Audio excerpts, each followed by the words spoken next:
Hello मेरे प्यारे बच्चों। कैसे हैं आप सब। अब आई होप आप सब बहुत अच्छे होंगे, पढ़ाई कर रहे होंगे, है ना। थोड़ा सा बेटा मैं लेट हो गया, आपके मिड टर्म्स चल रहे हैं और मैं वन शॉट नहीं बना पाया। पर अभी कोशिश करूंगा कि आज और कल मैं दोनों चैप्टर्स के force and laws of motion और ग्रेविटेशन के short notes, sorry, one shot आपको अपलोड कर दो यूट्यूब चैनल पे, ताकि आप अच्छे से पढ़ पाए और अच्छे मार्क्स स्कोर कर पाए। ठीक है। तो मेरे बच्चों थोड़ा गला भी खराब है, तो आवाज में थोड़ा प्रॉब्लम हो सकता है, बट इट्स ओके, है ना। मेरे बच्चे समझते हैं। चलिए टाइम वेस्ट नहीं करते हैं बेटा, अपन अपन आज पढ़ते हैं किसके बारे में। Force and laws of motion. आपको पता है बेटा, इतना डिटेल में मैं नहीं जाऊंगा। बस मैं आपको अच्छे अच्छे से टर्म्स, थोड़ा डेफिनेशंस, कैसे आपको लिखना है, ये सब के बारे में आपको बताऊंगा। सबसे पहले अपन फोर्स के बारे में डिस्कस करेंगे कि व्हाट इज फोर्स। आपसे पूछ ले कि डिफाइन फोर्स, तो मेरे बच्चे क्या बोलेंगे? फोर्स इज अ पुश और पुल, है ना। आप लिखेंगे फोर्स इज अ पुश और pull on some objects, on some object. अगर किसी ऑब्जेक्ट के ऊपर अपन पुश करें या पुल करें तो उसको अपन क्या बोलेंगे बेटा? फोर्स बोल देंगे। पुश और पुल सबको पता है। किसी भी मॉल में या शॉप में जब आप एंटर करते हैं तो वहां पे लिखा होता है कि पुश करो या पुल करो, या फिर आप स्कूल जाते हो क्लासरूम के गेट पे या बहुत सी जगह आपने देखा होगा कि पुश और पुल लिखा होता है। पुल करते हो जब आप उसको धक्का लगाते हो, तो वहां पे जो भी एग्जर्ट हो रहा है किसी भी ऑब्जेक्ट के ऊपर, उस टर्म को क्या बोला जाता है? फोर्स बोला जाता है। ठीक है। अब अगर मैं बात करूं बेटा इस फोर्स के एसआई यूनिट की, किसकी बात करूं मेरे बच्चों? फोर्स की एसआई यूनिट की। तो इसकी जो एसआई यूनिट है मेरे बच्चों, वो होती है न्यूटन, जिसको रिप्रेजेंट किया जाता है एन से। ठीक है। फोर्स की जो सीजीएस यूनिट होती है वो होती है बेटा dyne. Oh my god. CGS unit क्या होती है? डाइन। और आप याद रखना, 1 newton is equals to 10⁵ dyne के बराबर। कहीं पे न्यूमेरिकल में अगर डाइन में रहे तो न्यूटन में कैसे कन्वर्ट करना है आप इजीली कर सकते हैं। ठीक है। अब फोर्स को एग्जर्ट करने के लिए कोई डायरेक्शन भी चाहिए होती है। That is why force is a vector quantity. Force कैसी क्वांटिटी है? वेक्टर क्वांटिटी है। ठीक है मेरे बच्चों। अब ये जो फोर्स है, इस फोर्स के अपन बहुत सारे टाइप्स पढ़ते हैं। जैसे मैं यहाँ पे एक चार्ट के रूप में बनाना चाहूँ ना, तो मैंने ये ले लिया फोर्स। अपन इसके बेसिकली जैसे जो भी टाइप्स मेन होते हैं वो आपको मैं समझाता हूँ। एक अपन इसका टाइप पढ़ते हैं जिसको बोला जाता है बैलेंस्ड फोर्स। एक बोला जाता है मेरे बच्चों अनबैलेंस्ड फोर्स। तो ये बैलेंस्ड फोर्स और अनबैलेंस्ड फोर्स क्या है? जब भी आपसे पूछे कि व्हाट इज बैलेंस्ड फोर्स, तो आप बोलेंगे कि किसी भी ऑब्जेक्ट के ऊपर अगर नेट फोर्स की वैल्यू जीरो है ना, तो अपन उसको कौन सा फोर्स बोल देंगे? बैलेंस फोर्स बोल देंगे। अगर किसी भी ऑब्जेक्ट के ऊपर एफ नेट की वैल्यू नॉन जीरो है ना, तो उसको अपन क्या बोल देंगे? अनबैलेंस फोर्स बोल देंगे। फॉर एग्जाम्पल, अगर ये मेरे पास कोई ऑब्जेक्ट है, इस ऑब्जेक्ट को इधर राजू 10 न्यूटन का फोर्स लगा के इस डायरेक्शन में खींच रहा है। एक ऑब्जेक्ट इधर इसको 10 न्यूटन का फोर्स लगा के खींच रहा है। तो यहाँ अगर मैं आपसे, अच्छा एग्जाम्पल अपन दूसरी जगह लेते हैं समझने के लिए। तो मैंने बोला बैलेंस फोर्स कौन सा होता है? जिसमें F net is equals to zero. For example, अगर ये कोई बॉक्स है, इधर की तरफ 10 न्यूटन लग रहा है और इधर की तरफ 10 न्यूटन लग रहा है। अगर बेटा डायरेक्शन किसी भी ऑब्जेक्ट के ऊपर फोर्स की डायरेक्शन ऑपोजिट होती है ना, तो अपन क्या करते हैं? फोर्सेस को सबट्रैक्ट करते हैं। ठीक है। अगर डायरेक्शन सेम होती है तो अपन क्या कर देते हैं? उन दोनों फोर्सेस को ऐड कर देते हैं। फॉर एग्जाम्पल, यहाँ पे डायरेक्शन कैसी है? ऑपोजिट है। तो एफ नेट कैसे निकालेंगे अपन? F1 - F2। आप हमेशा ग्रेटर फोर्स में से लोअर फोर्स को सब्ट्रैक्ट करेंगे। तो यहाँ पे 10 - 10, दैट मीन्स जो एफ नेट है वो कितना आएगा बेटा? जीरो के बराबर आएगा।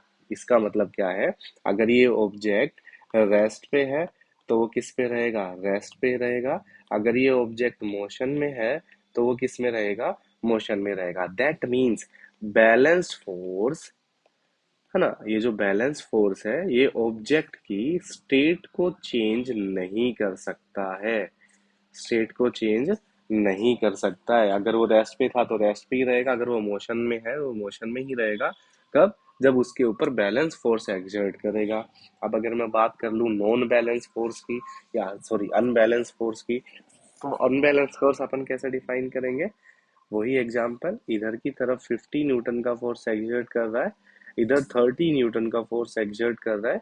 If we find out the value of F net then we can say that F1 minus F2 which is 50 minus 30 which is equals to 20 Newton. That means किसी भी ऑब्जेक्ट के ऊपर एफ नेट यहाँ पे इस ऑब्जेक्ट के ऊपर 20 Newton के बराबर आया, मतलब एफ नेट की वैल्यू नॉन जीरो के बराबर आई। This is why this force is known as unbalance force. Now ये ऑब्जेक्ट की स्टेट को भी क्या कर सकता है बेटा, चेंज कर सकता है। समझ आ रहा है कि नहीं आ रहा है। मान लो अगर ये कोई ऑब्जेक्ट है, इधर की तरफ ये पहले स्टार्टिंग में रेस्ट पे था, मैं इसको 10 न्यूटन फोर्स से खींच रहा हूँ, तब वो ऑब्जेक्ट रेस्ट से किस में आ गया, मोशन में आ गया। बात समझ रहे हो कि नहीं समझ रहे हो। तो बेटा ये है क्या, बैलेंस और अनबैलेंस फोर्सेस के बारे में। अपन इसके दो टाइप्स और पढ़ते हैं बेटा मेरे बच्चों। इसके दो टाइप्स में और कौन कौन से फोर्स पढ़े जाते हैं, एक पढ़ा जाता है कॉन्टैक्ट फोर्स और एक पढ़ा जाता है नॉन कॉन्टैक्ट फोर्स। कौन से फोर्स, कॉन्टैक्ट फोर्स और नॉन कॉन्टैक्ट फोर्सेस। तो मेरे बच्चों ये क्या है, चलिए अपन इनके बारे में बात कर लेते हैं। जैसे ही मैंने आपके सामने कॉन्टैक्ट का नाम लिया, तो कॉन्टैक्ट का मतलब ऑब्जेक्ट के साथ जब भी अपन, मान लो ये बॉक्स है, इस बॉक्स को आपको मूव कराना है, तो मूव कराने के लिए आपको इस ऑब्जेक्ट के साथ एक्चुअल में टच में आना पड़ेगा। तो उस टाइप के फोर्स को अपन क्या बोल देंगे, कॉन्टैक्ट फोर्स बोल देंगे। ये जो कॉन्टैक्ट फोर्स है इसके अपन कुछ टाइप्स पढ़ते हैं, जो कि अपन पहले भी पढ़ चुके हैं 8th में शायद। सबसे पहला टाइप आता है इसका muscular force. The force which is exerted due to our muscles is known as muscular force। Important आता है फ्रिक्शनल फोर्स। फ्रिक्शनल फोर्स क्या होता है मेरे बच्चों, ये ऑब्जेक्ट के मोशन को क्या करता है, ओपोज करता है ना। ऑब्जेक्ट के मोशन को क्या करता है, ओपोज करता है। फॉर एग्जांपल अगर ये बॉक्स इस डायरेक्शन में जाना चाहता है तो फ्रिक्शन इस डायरेक्शन में लगे तभी तो ओपोजिशन ओपोजिशन होगा। भाई आप आगे जाना चाहते हो, अगर मैं आपका ओपोजिशन करना चाहता हूँ तो मैं आपको आगे जाने नहीं दूंगा। अब आपको आगे ना जाने दूं, इसके लिए मैं क्या कर सकता हूँ, आपको पीछे की तरफ खींचूंगा। समझ रहे हो। मान लो ये कोई दीदी है यहाँ पे, और इसकी एक यहाँ पे पोनी है, एक यहाँ पे है।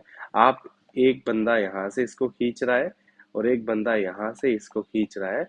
तो मेरे बच्चों ये जिसका भी फोर्स ज्यादा होगा वो उधर की तरफ जाएगा कि नहीं जाएगा, समझ रहे हो कि नहीं समझ रहे हो। अब जैसे ये तो बैलेंस और अनबैलेंस का अपन इसमें एग्जांपल दे सकते हैं।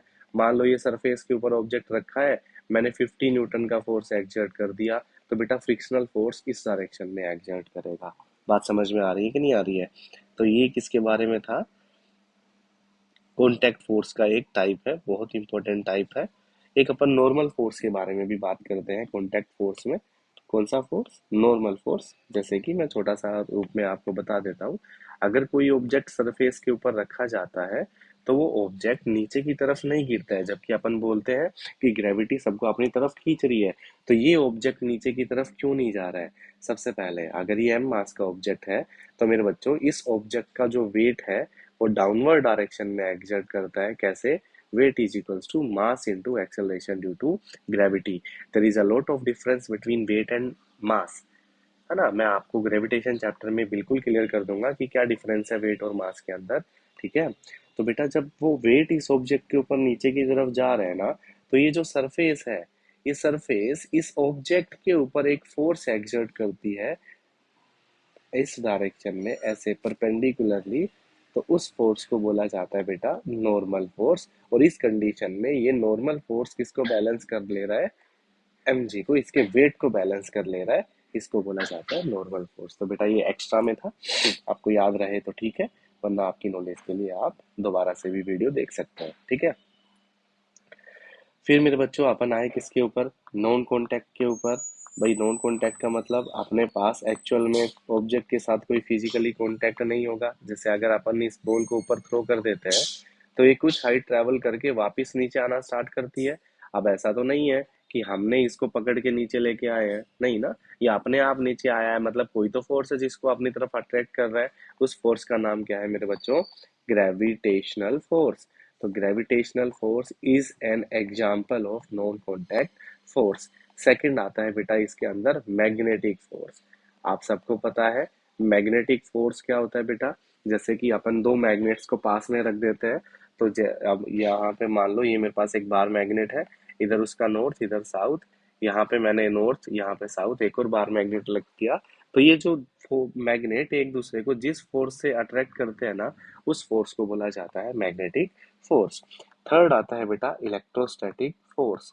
The force which is exerted due two charges, है ना, चार्ज की वजह से जो फोर्स एक्सर्ट होगा उसको इलेक्ट्रोस्टैटिक फोर्स बोला जाएगा। जैसे मान लो एक पॉजिटिव चार्ज एक नेगेटिव चार्ज है, तो वो एक दूसरे को क्या करते हैं बेटा, अट्रैक्ट करते हैं, है ना। तो जो फोर्स ऑफ अट्रैक्शन होता है उसको बोला जाता है इलेक्ट्रोस्टैटिक फोर्स। ये तो थे अपने पास फोर्स के टाइप के बारे में। तो फोर्स ये है। फोर्स का फॉर्मूला अभी नहीं बता रहा हूँ, जब अपन न्यूटन्स के लॉ पढ़ेंगे तब अपन उसके फॉर्मूले के बारे में डिस्कस करेंगे। अब बेटा अपन बात करते हैं कि जब भी अपन किसी ऑब्जेक्ट के ऊपर फोर्स एक्सर्ट करते हैं, तो फोर्स एक्सर्ट करने की वजह से उस ऑब्जेक्ट के ऊपर इफेक्ट्स देखने को मिलते हैं, कि उस ऑब्जेक्ट के ऊपर क्या क्या इफेक्ट देखने को मिले। जिसमें से पहला इफेक्ट आता है मेरे बच्चों, a force can distort an object, that is it can change the shape and size of an object, है ना। इसका फर्स्ट इफेक्ट आता है शेप और साइज को वो क्या कर सकता है बेटा, फोर्स चेंज कर सकता है। एग्जाम्पल, लाइव एग्जाम्पल आपने देखा होगा, जब भी ऐसा डायलॉग आता है मूवीज में कि रे लोहा गर्म है मार हथौड़ा, है ना। तो बेटा हथौड़ा जब सॉरी जब लोहा गर्म होता है तो अपन हथौड़ा मार मार के उसको जिस शेप में चाहे उस शेप में ला सकते हैं। तो अपन वहां पे कर क्या रहे हैं, एक्चुअल में वहां पे एक उस लोहे के ऊपर फोर्स ही तो एक्सर्ट कर रहे हैं। तो फोर्स की वजह से उसकी शेप चेंज हो जा रही है कि नहीं हो जा रही है। जैसे कि मम्मा आटा लेते हैं तो वो पाउडर फॉर्म में होता है, फिर वो जब उनको गूंथते हैं तो वो किस फॉर्म में, दूसरी फॉर्म में आ जाता है ना। तो ये सब है भाई, फोर्स लगाने से शेप और साइज चेंज हो गई। दूसरा, force can move a stationary object. Force क्या कर सकता है बेटा, किसी स्टेशनरी ऑब्जेक्ट को मूव कर सकता है। मैंने अभी आपको बताया अगर कोई ऑब्जेक्ट रेस्ट पे है, ये कोई ऑब्जेक्ट रेस्ट पे है, अगर मैं इसके इस डायरेक्शन में 50 न्यूटन का फोर्स लगाऊंगा तो वो ऑब्जेक्ट रेस्ट से किस में आ जाएगा मेरे बच्चों, मोशन के अंदर आ जाएगा। दैट मीन्स फोर्स की हेल्प से अपन ऑब्जेक्ट की स्टेट को भी चेंज कर सकते हैं। बात समझ में आ रही है कि नहीं आ रही है। वो अब यहाँ पे आप उल्टा भी बोल सकते थे, अगर ये ऑब्जेक्ट मोशन में होता अपन ब्रेक्स अप्लाई करते और उसको रेस्ट पे ले आते, मतलब मोशन से रेस्ट, रेस्ट से मोशन में अपन फोर्स एक्सर्ट करके ला सकते हैं। थर्ड इफेक्ट क्या आता है, it can cause a moving object to come to rest, ये मैंने आपको बताया। फिर आता है मेरे बच्चों इसके बाद, इट कैन इंक्रीज और decrease the speed of an object. It can increase and decrease the speed of an object. ये तो सबको ही पता होगा बेटा, जो बच्चे फुटबॉल खेलते हैं क्रिकेट खेलते हैं, है ना। क्या बोल रहा हूँ, जो बच्चे फुटबॉल क्रिकेट ये सब खेलते हैं, तो उस सब केस में क्या होता है कि जैसे अपन ने फुटबॉल को किक किया, तो बेटा अपन अच्छे से फोर्स लगा के उसको जिस डायरेक्शन में, मान लो किसी ने अपने पास फुटबॉल को पास किया और हमने अच्छा खासा फोर्स लगा के उसको जोर से हिट कर दिया, तो बेटा जब अपन उसको किक करते हैं तो किक करने के बाद उसकी स्पीड इंक्रीज भी हो सकती है डिक्रीज भी हो सकती है ना। अपन आराम से मारेंगे तो डिक्रीज हो जाएगी। तो बेटा फोर्स की हेल्प से अपन ऑब्जेक्ट की स्पीड को भी इंक्रीज और डिक्रीज कर सकते हैं। फोर्थ इफेक्ट आता है बेटा, है ना, अपन क्या कर सकते हैं फोर्स की हेल्प से, direction of moving object change. किसी भी मूविंग ऑब्जेक्ट की डायरेक्शन को भी मैं क्या कर सकता हूँ, चेंज कर सकता हूँ। जैसे वॉलीबॉल खेलते बेटा, सीधी आई, जरूरी तो नहीं फोर्स लगाऊंगा तो उस डायरेक्शन में मारूं, मैं लेफ्ट भी मार सकता हूँ राइट भी मार सकता हूँ, है ना। तो डायरेक्शन भी चेंज कर सकते हैं। फिफ्थ आता है, फोर्स की हेल्प से अपन रोटेट करा सकते हैं किसी ऑब्जेक्ट को। ठीक है मेरे बच्चों, तो ये सब क्या थे, फोर्स एक्सर्ट करने से उस ऑब्जेक्ट के ऊपर जो इफेक्ट्स देखने को मिल रहे थे ना, वो सारे इफेक्ट्स मैंने आपके सामने लिखे हैं। ठीक है। अब फोर्स आपको बताया मैंने, फोर्स इज वेक्टर क्वांटिटी, क्योंकि अपन को उसमें मैग्नीट्यूड भी चाहिए होता है और डायरेक्शन भी चाहिए होती है। बिल्कुल सही बात है। इसके बाद आते हैं अपन बेटा किसके ऊपर, न्यूटन्स फर्स्ट लॉ के ऊपर।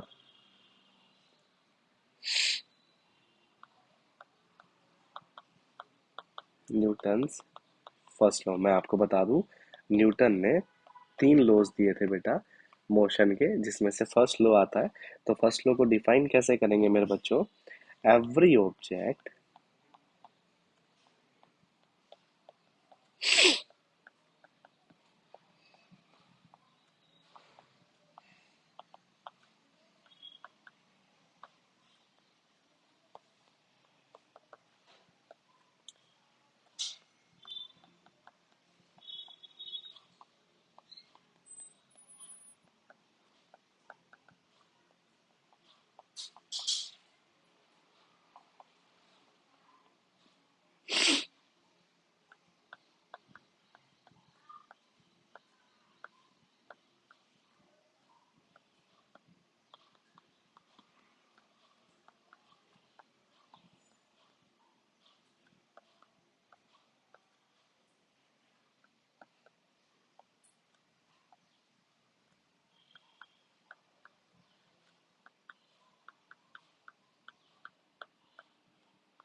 मतलब क्या है बेटा, कोई भी ऑब्जेक्ट अगर रेस्ट में है तो वो कंटिन्यूअसली किस में रहेगा, रेस्ट में रहेगा।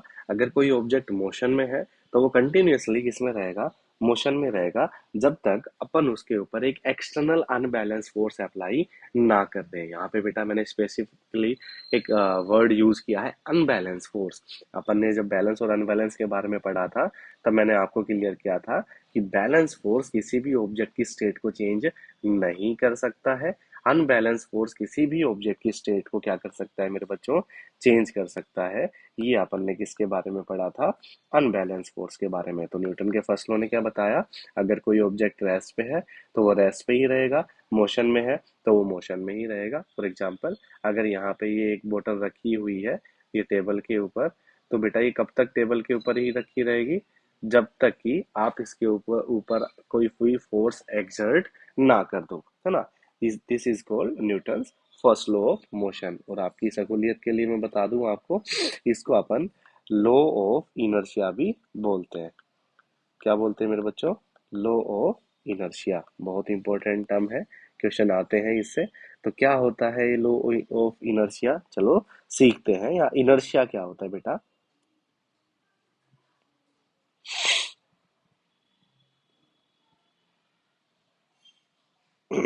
इनर्शिया को कैसे डिफाइन करेंगे अपन,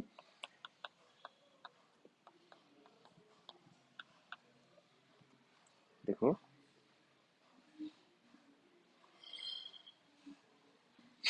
द टेंडेंसी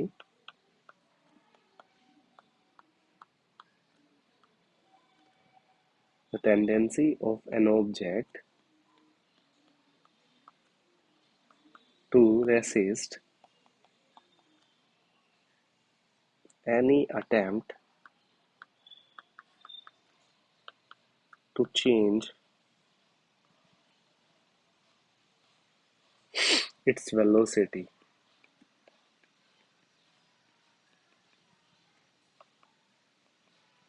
called inertia। मतलब इनर्शिया भी सेम ही है बेटा, किसके थ्रू, न्यूटन फर्स्ट लॉ के जैसा ही है। ये भी क्या बोलता है कि ये इनर्शिया वो नेचुरल टेंडेंसी होती है किसी भी ऑब्जेक्ट की, जो रेसिस्ट करता है कि उसकी वेलोसिटी को वो चेंज नहीं करना चाहता है। अगर वो रेस्ट पे है तो ऑब्जेक्ट रेस्ट पे ही रहना चाहेगा, अगर वो मोशन में है तो वो मोशन में ही रहना चाहेगा, है ना। तो यही तो बोल रहे हैं कि inertia tendency of an object to resist any attempt to change its velocity. वो क्या करना चाहता है, रेसिस्ट करता है कि भाई वो अपनी वेलोसिटी को चेंज ना करे। इसी को बोलते हैं अपन क्या, इनर्शिया बोलते हैं। ठीक है भाई। अब इनर्शिया के बारे में थोड़ी बात कर लेते हैं कि जो इनर्शिया है ना बेटा, आप ये बोल दो कि जो इनर्शिया है वो डायरेक्टली प्रोपोर्शनल होता है मास ऑफ एन ऑब्जेक्ट। भाई जितना ज्यादा मास होगा उतना ही ज्यादा इनर्शिया, जितना कम मास होगा उतना ही कम इनर्शिया। ये आप बात याद रखेंगे, ठीक है मेरे बच्चों। ये थोड़ा डायग्राम देख के आपको कंफ्यूजन हो सकता है। अगर सॉरी, मास ज्यादा, इनर्शिया भी हम क्या बोल रहे हैं, ज्यादा है। फिर से मैं गलती कर रहा हूँ। मास ज्यादा तो इनर्शिया भी ज्यादा, मास कम तो इनर्शिया भी कम हो जाएगा, ठीक है। डायरेक्टली का मतलब तो यही होता है ना बेटा। अब ये जो इनर्शिया है जनाब के तीन टाइप्स होते हैं। इनर्शिया के तीन टाइप्स होते हैं। पहला टाइप आता है inertia of rest, second one is inertia of motion, third one is inertia of direction. तो एक एक करके तीनों के बारे में पढ़ेंगे। सबसे पहली बात कर लेता हूँ रेस्ट के बारे में कि इनर्शिया ऑफ रेस्ट क्या होता है मेरे बच्चों। तो कैसे डिफाइन करेंगे आप? It is the tendency it is the tendency of an object to remains at rest। इसको अपन बोलते हैं इनर्शिया ऑफ रेस्ट। मतलब क्या है कि ये जो ऑब्जेक्ट है ना वो रेस्ट पे है तो वो रेस्ट पे ही रहना चाहेगा, वो अपने आप से अपनी स्टेट को चेंज नहीं करना चाहता है। फॉर एग्जांपल, जब आप कार में बैठते हैं, अभी कार खड़ी है और जाके आप कार के अंदर बैठ जाते हैं, जैसे ही पापा मम्मा या ड्राइवर कार को चलाते हैं बेटा, तो कार को चलाते ही हम पीछे की डायरेक्शन में गिरते हैं कि नहीं गिरते हैं? वो किस रीजन से गिरते हैं? क्योंकि अपने ऊपर मेरे बच्चों क्या एग्जर्ट होता है? इनर्शिया ऑफ रेस्ट एग्जर्ट होता है। क्या होता है? कि इनर्शिया ऑफ रेस्ट। तो वो क्या बोलता है कि मैं पहले रेस्ट पे था तो मैं बाद में भी किस पे रहना चाहूंगा? रेस्ट पे ही रहना चाहूंगा ना। तो बेटा कार तो आगे की तरफ मूव करना स्टार्ट कर देती है, लेकिन अपनी पोजीशन पहले रेस्ट पे थी तो वो पीछे की तरफ जाते हैं। या आप इसको ऐसे भी बोल सकते हैं, when you are sitting in a stationary car, if the car starts suddenly, that is accelerate forward, you feel as if your body is being pushed back against the seat because your body, which was initially at rest, resists this change due to inertia। भाई आपको मैंने बोला कि जैसे ही car accelerate करेगी तो वो जो आपकी बॉडी है वो पीछे की तरफ जाती है। क्यों? क्योंकि वो तो कार की जो रेसिस्ट करेगा ना कि मोशन को, कि भाई नहीं, मैं तो रेस्ट पे ही रहना चाहूंगा। और इसके पीछे का रीजन क्या है बेटा? कि जो लोअर बॉडी पार्ट है ना ऑब्जेक्ट का या आपका, वो तो किस में आ जाता है बेटा? मोशन में आ जाता है। क्यों? क्योंकि वो डायरेक्ट कनेक्ट है विद द कार फ्लोर, है ना। जबकि जो अपर बॉडी है ना वो किस पे रहता है बेटा? रेस्ट पे रहता है due to inertia of rest. अगर कार की स्पीड इंक्रीज होगी, आप कोई भी पुश फील नहीं करोगे और जर्क फील नहीं करोगे, क्योंकि inertia of motion will get transfer to the whole body. तो वो जो इनर्शिया ऑफ मोशन आ जाएगा उस बॉडी के अंदर, जो कि अपने पास सेकंड इसका टाइप है। तो सेकंड टाइप क्या होता है? Inertia of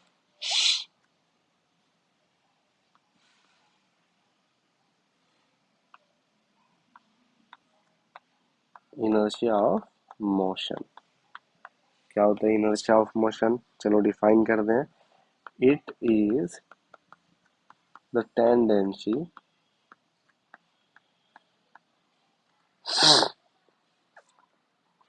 of an object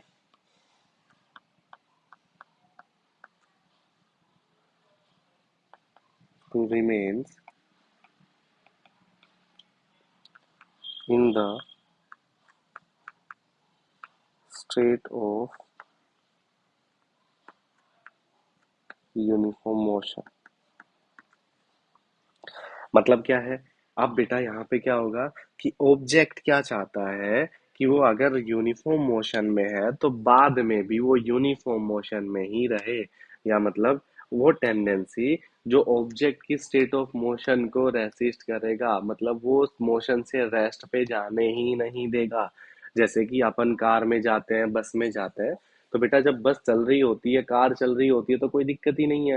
लेकिन जैसे ही बस वाला ड्राइवर ब्रेक्स अप्लाई करता है, कार ड्राइवर ब्रेक्स अप्लाई करता है, तो हम आगे की डायरेक्शन में गिरते हैं। इसके पीछे का रीजन क्या होता है बेटा? जैसे ही ब्रेक्स अप्लाई हो गए बस तो रुक गई, लेकिन जो लोअर बॉडी पार्ट है वो तो कार के साथ, वो तो बस के फ्लोर के साथ सीधा अटैच है ना, वो तो रेस्ट पे आ जाएगा। लेकिन अपर बॉडी पे क्या एक्सर्ट करेगा, इनर्शिया ऑफ मोशन, जो कि उसको आगे की डायरेक्शन में गिरा देता है। इसको बोलते हैं inertia of motion. Third part आता है इसके अंदर, क्या, इनर्शिया ऑफ डायरेक्शन। ये मेरे बच्चों ने, बहुत लोगों ने फील भी किया होगा, जब मैं एग्जांपल दूंगा तो आपको समझ में आएगा। ये क्या है, it is the tendency of an object to maintain its direction, to maintain its direction. यहाँ पे जैसे इसको समझो कि ऑब्जेक्ट जो जिस डायरेक्शन में है ना उसी डायरेक्शन में मेंटेन रहना चाहता है। मान लो ये एक कार है, और ये कार आगे की तरफ मूव कर रही है। एक स्ट्रेट रोड था पहले तो, फिर रोड में क्या आ जाता है बेटा, टर्न आ जाता है। तो टर्न आने से कार भी रोड के साथ क्या करेगी, टर्न करेगी। लेकिन इनर्शिया किस डायरेक्शन में लगेगा, इस डायरेक्शन में एग्जर्ट करेगा। वो तो चाहेगा कि जो उसकी पहले डायरेक्शन थी ना, मैं बाद में भी उसी डायरेक्शन में रहूं। इसी वजह से जो बच्चा या जो मेरी बच्ची है, वो खिड़की की तरफ जो भी बैठते हैं, तो उनको ऐसा फील होता है कि उनको बाहर से कोई खींच रहा है ना। तो वो किसकी वजह से होता है मेरे बच्चों, इनर्शिया ऑफ डायरेक्शन की वजह से। जो क्या बोलता है कि मैं पहले जिस डायरेक्शन में था, मैं बाद में भी उसी डायरेक्शन में रहना चाहूंगा। इसी को बोला जाता है इनर्शिया ऑफ डायरेक्शन। अब मेरे बच्चों, इनर्शिया ऑफ डायरेक्शन के बाद अपन एक और टर्म इंट्रोड्यूस कराता हूँ नई आपसे, जिसको बोला जाता है लीनियर मोमेंटम। लीनियर मोमेंटम, जिसको P से रिप्रेजेंट किया जाता है। इसकी डेफिनेशन क्या है, the product of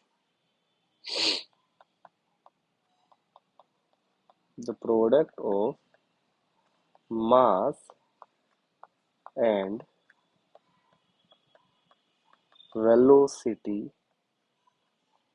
of an object, है ना। जैसे कि P is equals to M into V, इसको क्या बोलते हैं अपन बेटा, लीनियर मोमेंटम बोला जाता है।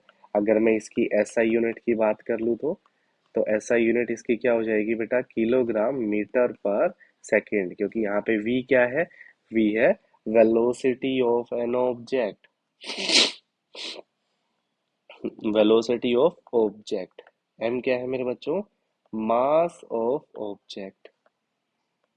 ठीक है भाई। अब ये जो लीनियर मोमेंटम है वो कैसी क्वांटिटी होती है बेटा, वेक्टर क्वांटिटी होती है। इसको डायरेक्शन के साथ साथ मैग्नीट्यूड की भी रिक्वायरमेंट है, या मैग्नीट्यूड के साथ साथ डायरेक्शन भी चाहिए ही चाहिए। ठीक है।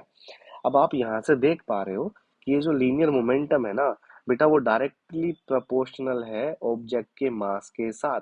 अगर मास इंक्रीज होगा, या मैं बोलूँ कि P is directly proportional to M, that means अगर M इंक्रीज तो P भी इंक्रीज, M डिक्रीज तो P भी क्या हो जाएगा, डिक्रीज हो जाएगा। Second point, linear momentum is directly proportional to velocity. Momentum ज्यादा कब होगा, जब वेलोसिटी ज्यादा होगी। अगर वेलोसिटी कम हुई तो मोमेंटम भी कम हो जाएगा। ठीक है मेरे बच्चों, ये बात आप याद रखेंगे। बात समझ में आ रही है कि नहीं आ रही है।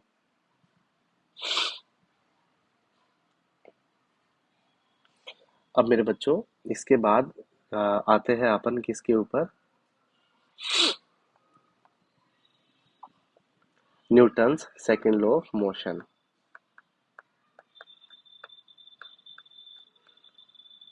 पहले उसकी स्टेटमेंट लिखूंगा, फिर उसका डेरिवेशन लिखूंगा।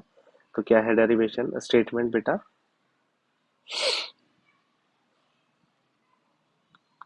The rate of change of linear momentum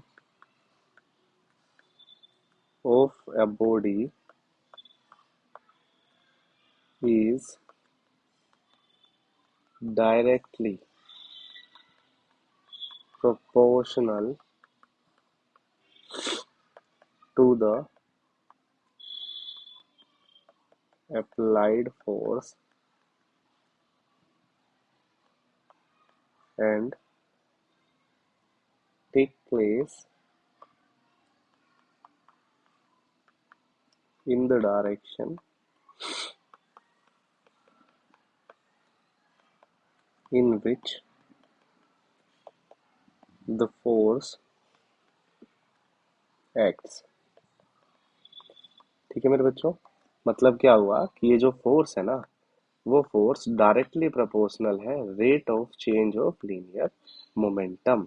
यहाँ पे बेल्टा डेल्टा का सिंबल जो होता है ना, डेल्टा पी का मतलब क्या है यहाँ पे, चेंज इन मोमेंटम।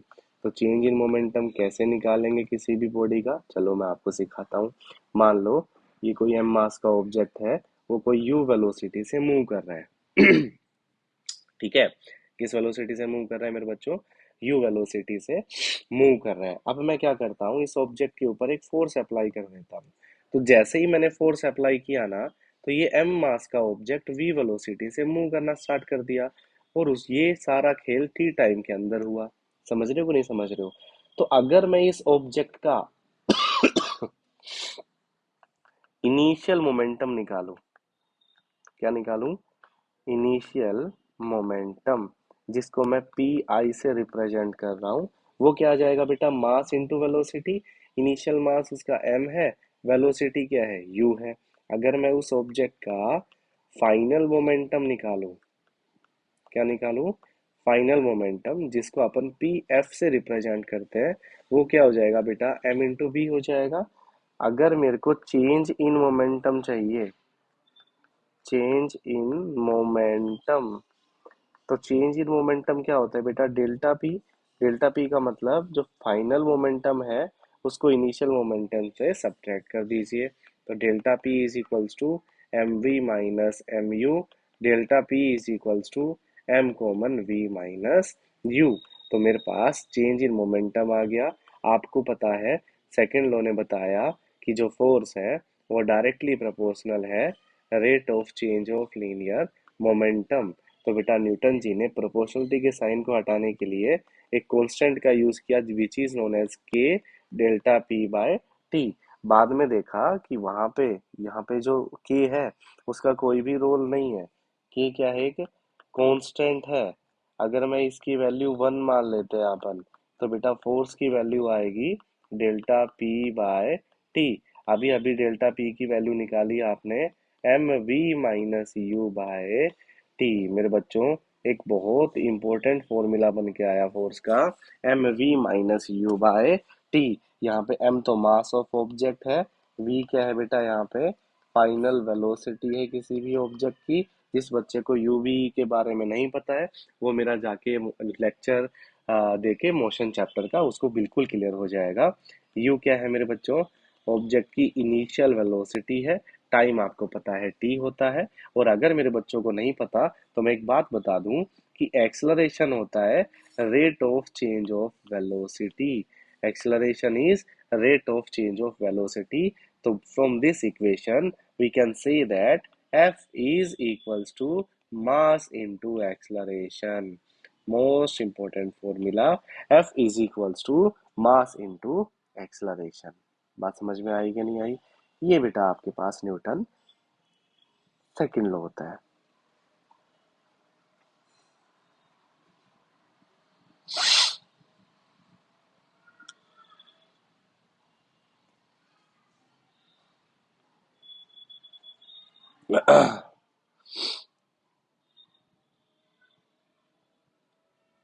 फिर आते हैं अपन किसके ऊपर, न्यूटन थर्ड लॉ के ऊपर। ठीक है, मैं लिख देता हूँ, न्यूटन थर्ड लॉ। क्या बोला गया थर्ड लॉ में? सबको पता हुआ मेरे बच्चों को कि भाई, to every action, to every action there is equal and opposite reaction. भाई आपने अगर दीवार को मुक्का मारा है ना, तो जितने मैग्नीट्यूड के फोर्स से आपने दीवार को मुक्का मारा है ना, उतने ही मैग्नीट्यूड के फोर्स से दीवार आपके मुक्का मारेगी, तभी आपको हाथ पे चोट लगती है। मारा दीवार को, चोट लगी आपके हाथ को। ये क्या हो रहा है? यही होता है बेटा। जब दो ऑब्जेक्ट इंटरेक्ट करते हैं ना, तो दो फोर्स हमेशा इन्वॉल्व होते हैं उस कंडीशन में। एक को बोला जाता है बेटा एक्शन, और एक को बोला जाता है रिएक्शन फोर्स। बात समझ में आ रही है कि नहीं आ रही है? जब भी कोई एक बॉडी दूसरी बॉडी के ऊपर फोर्स एक्सर्ट करती है, तो दूसरी बॉडी भी फर्स्ट बॉडी के ऊपर ऑपोजिट डायरेक्शन में एक फोर्स एक्सर्ट करती है मेरे बच्चों। इसलिए बोला गया कि f sorry to every action there is equal and opposite reaction. मान लो ये कोई ऑब्जेक्ट ए है, ये कोई ऑब्जेक्ट बी है, और दोनों ऑब्जेक्ट टकरा गए, तो एक तो इधर फोर्स लगने वाला है, force on B due to A. इसको मैंने बोला फोर्स ऑन बी। किसके ऊपर लगा? बी के ऊपर। किसकी वजह से लगा? ए की वजह से।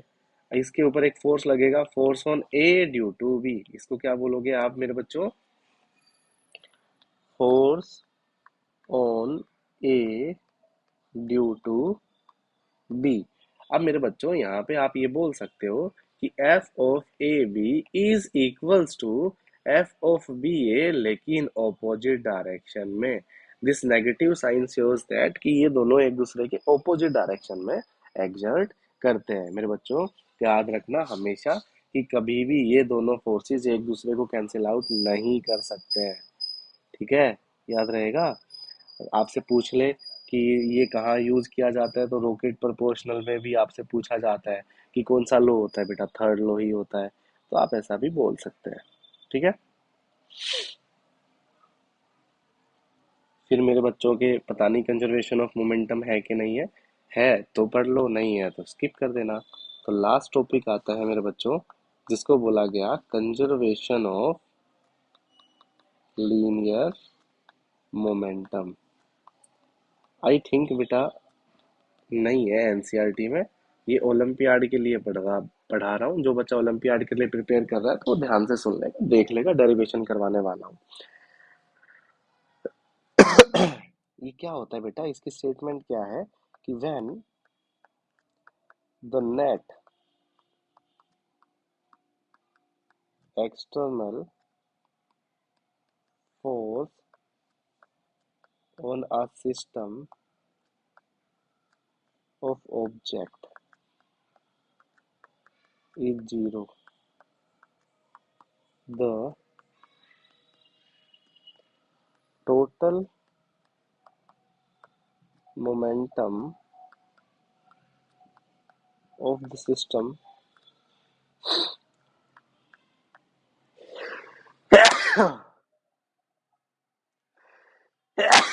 आई एम सो सॉरी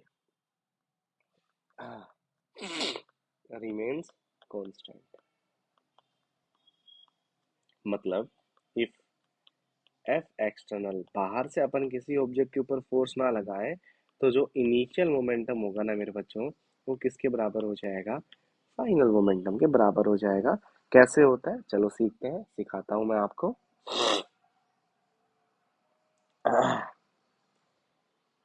यहाँ पे बेटा एक ऑब्जेक्ट है ये, जिसका मास है m1। स्टार्टिंग में वो u1 वेलोसिटी से मूव कर रहा है। एक ऑब्जेक्ट है बी, जिसका मास है m2, वो u2 वेलोसिटी से मूव कर रहा है। हम एक कंडीशन मान ले रहे हैं यहाँ पे कि जो u1 है वो ग्रेटर देन है मेरे बच्चों किससे? u2 से।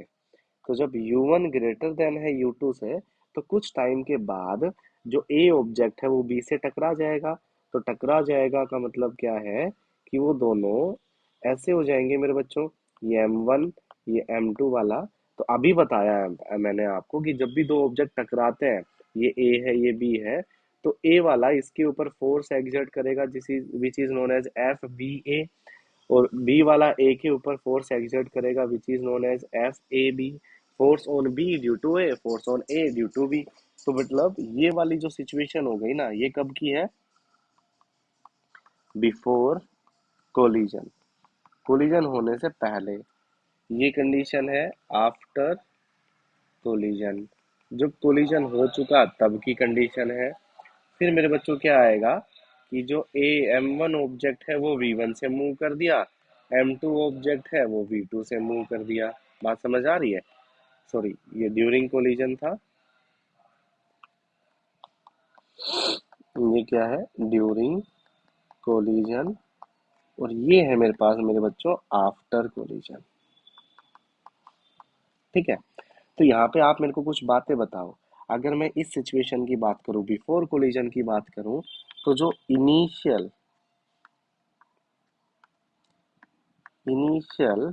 जो मोमेंटम होगा, जिसको अपन पी आई से रिप्रेजेंट करते हैं, वो कितना हो जाएगा मेरे बच्चों, m1u1 प्लस m2u2 हो जाएगा कि नहीं हो जाएगा, बोलो। अगर मैं आफ्टर कोलिजन की बात करूं, तो वो होगा बेटा फाइनल मोमेंटम। तो फाइनल मोमेंटम को अपन रिप्रेजेंट करते हैं किससे, पी एफ से, तो वो कितना हो जाएगा मेरे बच्चों, m2v2 प्लस m1v1, मतलब आगे पीछे आप कैसे भी लिख सकते हो, m1v1 प्लस m2v2। ठीक है मेरे बच्चों, अब इस पूरी सिचुएशन में मेरे को कुछ नहीं पता, लेकिन एक बात जरूर पता है कि जो force on A due to B है ना, वो इक्वल है negative of force on B due to A के। अब मैं निकाल सकता हूँ मेरे बच्चों।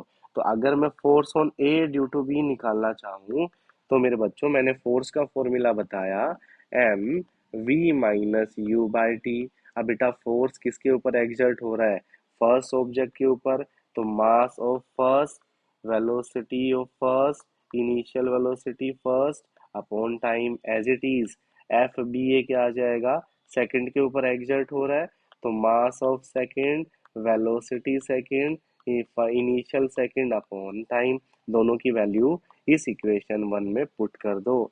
तो आपके पास आएगा m1 v1 minus u1 upon t is equals to negative of m2 v2 minus u2 upon t. इसको एक बार इससे मल्टीप्लाई, एक बार इससे, इसको इससे इस टी से, ये टी क्या हो गया, कैंसिल आउट। तो क्या आएगा मेरे बच्चों, m1v1 minus m1u1 is equals to minus of m2v2, ये माइनस और ये माइनस प्लस हो जाएगा, प्लस m2u2। बेटा u वाली टर्म को एक साइड ले जाओ, m वाली टर्म को एक साइड ले आओ, तो यहाँ पे क्या आ रहा है, m1v1 plus m2v2 is equals to m1u1 plus m2u2। अगर आप मेरे बच्चों ध्यान से देखेंगे ना, तो यहाँ पे देखो, initial momentum m1u1 plus m2u2 था, और फाइनल m2v2 प्लस m1v1 है। तो ये दोनों सिचुएशन में ये बोल सकता हूँ कि जो p final is equals to p initial, कब, जब f एक्सटर्नल की वैल्यू कितनी है, 0 है। ठीक है,